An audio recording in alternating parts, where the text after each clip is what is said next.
Halo teman-teman semua, selamat datang kembali di podcast kami. Pada episode kali ini, kita akan membahas sebuah topik yang sangat menarik dan sangat kontroversial dalam dunia hukum perdata internasional khususnya, yaitu serangan udara Israel terhadap konsulat Iran di Damaskus, tepatnya pada tahun 2024 kemarin. Nah, peristiwa ini bukan hanya menimbulkan ketegangan politik, tetapi juga memicu banyaknya pertanyaan hukum tentang perlindungan diplomatik dan penggunaan kekuatan dalam hubungan internasional. Kami akan membahas implikasi hukum internasional dari serangan ini, serta prinsip-prinsip yang dilanggar atau dipertanyakan dalam konteks tersebut. Nah, betul sekali teman-teman. Di sini kami akan membahas salah satu artikel yang membahas mengenai kasus yang sangat-sangat menarik karena ia membahas dua hal yang fundamental, yaitu dalam hubungan antar negara. Yang pertama, ia membahas mengenai perlindungan fasilitas diplomatik, dan juga yang kedua membahas tentang penggunaan kekuatan dalam hukum internasional. Jadi mari untuk sama-sama sini kita kaji dan juga telusuri lebih dalam tentang peristiwa ini dan bagaimana hukum internasional menghadapi ataupun merespon tentang kasus tersebut. Nah, betul sekali teman-teman. Pasti di dalam benak kita penuh sekali dan berbagai pertanyaan mengenai konflik-konflik yang telah terjadi, yang tengah ataupun yang tengah terjadi di dunia pada saat ini. Khususnya pada konflik kita yang akan kita bahas pada saat ini, yaitu konflik tentang peperangan ataupun serangan udara yang dilancarkan oleh negara Israel kepada konsulat Iran di Damaskus pada tahun 2024. Nah, pada April 2024 kemarin, Israel telah melakukan serangan udara yang menghancurkan konsulat Iran di Damaskus, Suriah. Konsulat ini, seperti yang kita ketahui teman-teman semua, merupakan fasilitas diplomatik yang dilindungi oleh hukum internasional, khususnya melalui Vienna Convention on Diplomatic Relationship yang disingkat dengan VCDR yang disepakati pada tahun 1961. Nah, VCDR ini mengatur bahwa fasilitas diplomatik termasuk konsulat itu sendiri tidak boleh diserang atau diganggu oleh negara penerima kecuali dalam kondisi tertentu yang sangat terbatas. Nah, benar sekali saudara Dery, karena di artikel ini itu menyebutkan ataupun menjelaskan bahwasanya Vienna Convention ini menyatakan bahwa fasilitas diplomatik ini harus dilindungi dan dengan baik dan tidak boleh diganggu karena mereka dianggap sebagai representasi negara asing. Namun dalam kasus tersebut Israel masih mengklaim bahwa serangan tersebut adalah langkah pembelaan diri terhadap ancaman dari yang datang dari Iran. Tentu menjadi pertanyaan kita adalah apakah serangan terhadap konsulat yang dilindungi oleh VCDR ini bisa dibenarkan oleh hukum internasional atau hanya karena negara pengirim terlibat dalam kegiatan militer atau intelijen di baliknya. Jadi apa sih latar belakang dari hal tersebut? Maka itu yang akan dikaji dalam artikel tersebut yang akan kami bahas sekarang.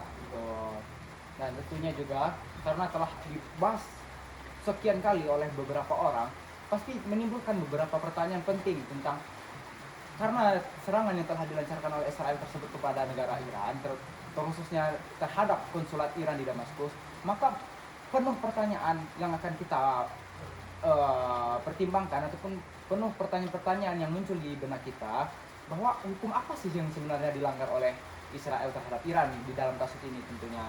Nah, di sini kita harus merujuk dahulu teman-teman pada piagam PBB, Perserikatan Bangsa-Bangsa, yang mengatur tentang penggunaan kekuatan antar negara. Nah, di dalam pasal 2 ayat 4 piagam PBB dengan jelas melarang penggunaan kekuatan militer dalam hubungan internasional kecuali dalam dua kondisi. Yang pertama itu adalah jika ada keputusan dari Dewan Keamanan PBB, dan kedua jika negara tersebut diserang yang memberikan hak untuk pembelaan diri sesuai dengan pasal 51. Namun perlu digarisbawahi juga teman-teman sekalian. Nah, serangan Israel ini tidak disertai dengan otorisasi Dewan Keamanan atau klaim serangan langsung terhadap negara Israel. Nah, dalam artikel ini itu juga dibahas Bang Dery. Nah, ini dibahas bahwasanya Israel itu datanya mengklaim bahwa mereka bertindak untuk membela diri. Tetapi timbul pertanyaan apakah serangan terhadap fasilitas diplomatik bisa dikategorikan sebagai pembelaan diri yang sah. Nah, berdasarkan yang disebutkan tadi bahwa pasal 51 Piagam PBB yang membolehkan penggunaan kekuatan dalam pembelaan diri. Namun tetapi pembelaan dirinya harus proporsional karena disebutkan hanya bisa digunakan sebagai respon langsung terhadap ancaman tersebut.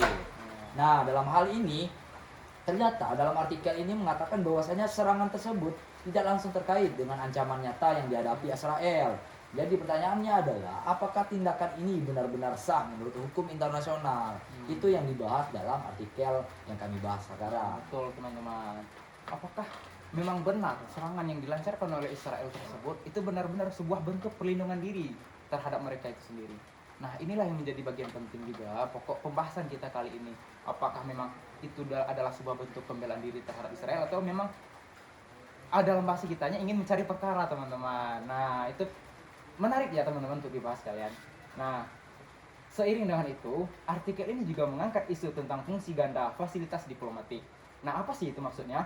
Fasilitas diplomatik termasuk konsulat ini memiliki fungsi utama untuk melakukan hubungan diplomatik. Namun, dalam kasus ini, konsulat Iran diduga digunakan juga untuk kegiatan militer, teman-teman. Nah, konsulat Iran ini bukan hanya digunakan untuk kebutuhan ataupun kepentingan diplomat semata, namun digunakan juga untuk kegiatan militer atau intelijen. Nah, hal inilah yang membuka pertanyaan penting dalam hukum internasional. Apakah fasilitas diplomatik yang digunakan untuk kekuatan militer masih mendapatkan perlindungan yang sama di bawah hukum internasional? Nah, maka kita harus mengetahui bahwasanya sebuah konsulat ataupun kedutaan yang kita kenal itu besar biasanya mendapatkan perlindungan penuh. Tetapi jika mereka digunakan untuk tujuan militer ataupun intelijen, perlindungannya bisa dipertanyakan. Artikel ini mengutip bahwa meskipun ada fungsi ganda, nah negara penerima ini tetap terikat oleh hukum internasional untuk melindungi fasilitas diplomatik. Namun, jika fasilitas tersebut digunakan untuk tujuan yang melanggar hukum internasional, misalnya terlibat dalam kegiatan militer atau intelijen yang merugikan negara penerima, apakah perlindungan tersebut bisa dicabut ataupun kegiatan ataupun hal yang dilakukan oleh negara Israel terhadap serangan yang terjadi di Damaskus itu bisa diperbolehkan ataupun diizinkan oleh ICJ. Ya, betul. Nah, itulah teman-teman, di sisi lain juga kita begitu banyak aspek yang bisa kita ambil dan kita bisa gunakan dalam mengkaji topik ini, teman-teman. Karena di sisi lain, mari kita lihat tentang penggunaan kekuatan dalam konteks ini. Israel ini mengklaim, teman-teman, bahwa serangan tersebut merupakan pembelaan diri terhadap ancaman dari Iran. Apakah memang betul Iran itu terlebih dahulu ataupun yang memancing peperangan tersebut, yang memancing sulutnya api peperangan, ya kan? Iya, betul. Nah, apakah memang betul Iran yang memancing terlebih dahulu? Nah, dalam serangan terhadap konsulat yang dilindungi oleh hukum internasional harus memiliki dasar yang jelas dan proporsionalitas yang sesuai dengan ketentuan pasal 51 Piagam PBB. Dalam hal ini, Israel tidak dapat membuktikan bahwa serangan itu adalah respon langsung terhadap serangan bersenjata yang sah. Nah, di sini kan terbukti, teman-teman, bahwa serangan yang dilakukan oleh Israel ini tidak terbukti bahwa tidak semata-mata menjadi sebuah bentuk pembelaan diri. Ya, betul.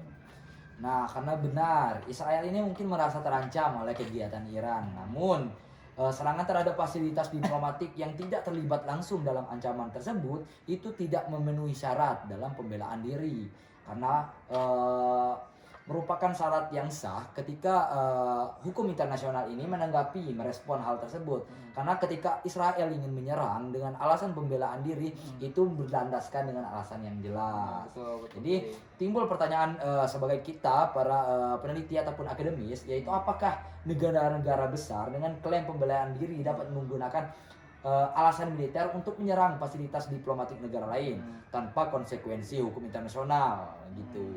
Jadi itu menjadi suatu masalah yang muncul di otak kita pada kasus tersebut yang dibahas dalam artikel yang kami bahas ini. Nah, itulah teman-teman, karena seringnya terjadi peperangan, konflik-konflik yang terjadi di antara beberapa negara, terutama di beberapa negara-negara besar. Tentu kita juga berpikir, apakah kedepannya akan terdapat implikasi terhadap negara kita sendiri?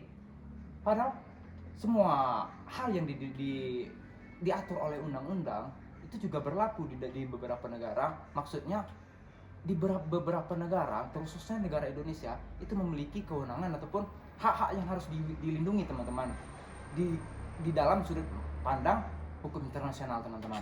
Nah, melihat kasus ini, kita juga perlu mempertimbangkan dampaknya bagi negara-negara kecil seperti negara Indonesia, negara kita tercinta, teman-teman. Nah, seperti Indonesia dan negara-negara ASEAN lainnya. Nah, bagaimana Indonesia dapat memastikan perlindungan terhadap kedutaan dan konsulat mereka di luar negeri jika terjadi ketegangan dengan negara besar? Apakah hukum internasional cukup kuat untuk melindungi fasilitas diplomatik Indonesia dari serangan sepihak? Siapa yang tahu, teman-teman? Bagaimana kita menjawabnya? Nah, betul saudara Dery. Ini merupakan salah satu pertanyaan yang sangat penting karena Indonesia dan negara-negara yang ada di ASEAN itu sering terlibat kerjasama diplomatik internasional yang membutuhkan perlindungan terhadap fasilitas diplomatik mereka. Jadi ia membutuhkan perlindungan-perlindungan yang kuat untuk diplomatik negaranya masing-masing. Jadi timbul pertanyaan kita, apakah jika negara besar seperti Israel ini bisa melanggar norma ini, bagaimana jika ini terjadi di negara kita? Jadi bagaimana negara kecil ini bisa memastikan perlindungannya di masa depan? Tentu itu menjadi pertanyaan di otak kita. Nah, dari sekian pembahasan yang telah kita bincang-bincangkan, telah kita diskusi sekarang, saat ini, perlu rasanya kita tarik kesimpulan bahwa serangan Israel terhadap konsulat Iran membuka banyak pertanyaan-pertanyaan yang begitu besar mengenai perlindungan diplomatik di dalam dunia yang semakin penuh dengan perang, hibridah, dan operasi intelijen. Nah, meskipun hukum internasional memberikan perlindungan terhadap fasilitas diplomatik, serangan ini justru menunjukkan bahwa sistem tersebut masih rentan terhadap pelanggaran, khususnya oleh negara-negara besar.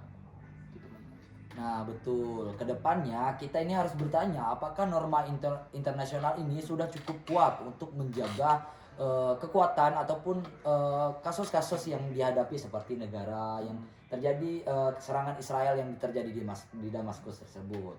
Ini menjadi pertanyaan besar bagi dunia internasional, terutama bagi negara-negara kecil seperti Indonesia yang harus menjaga fasilitas diplomatiknya di tengah ketegangan global ini. Begitu. Jangankan dalam mengatasi kasus-kasus seperti ini, hukum internasional itu saja tidak dapat menyelesaikan kasusnya secara kredibel, secara relevan, teman-teman. Yang maksudnya adalah serangan ini setelah sekian lama yang berlangsung, belum juga sampai saat ini menemukan titik tengahnya untuk berdamai, teman-teman. Apalagi kalau misalnya kita tarik bahwa serangan tersebut itu mengenai ataupun berdampak pada negara kecil seperti kita, teman-teman.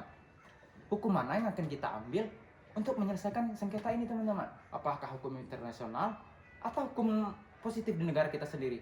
Bagaimana kita menyelesaikannya, teman-teman? Inilah yang sangat-sangat perlu bagi para pakar hukum terutama khususnya untuk menyelesaikan ataupun speak up tentang ini, teman-teman. Nah, ya terima kasih saudara Rangga juga dan teman-teman sekalian yang telah mendengarkan podcast kami. Semoga diskusi ini memberikan wawasan baru tentang hukum internasional, perang modern, dan perlindungan diplomatik. Mungkin sebelum kita tutup, ada tanggapan dari saudara Rangga tentang closingan ataupun podcast kita kali ini. Nah, sedikit closing statement dari saya mengenai kasus ini adalah bagaimana cara kita memandang hukum dan juga mengkaji sebuah hukum internasional mengenai kasus-kasus yang berkaitan dengan hukum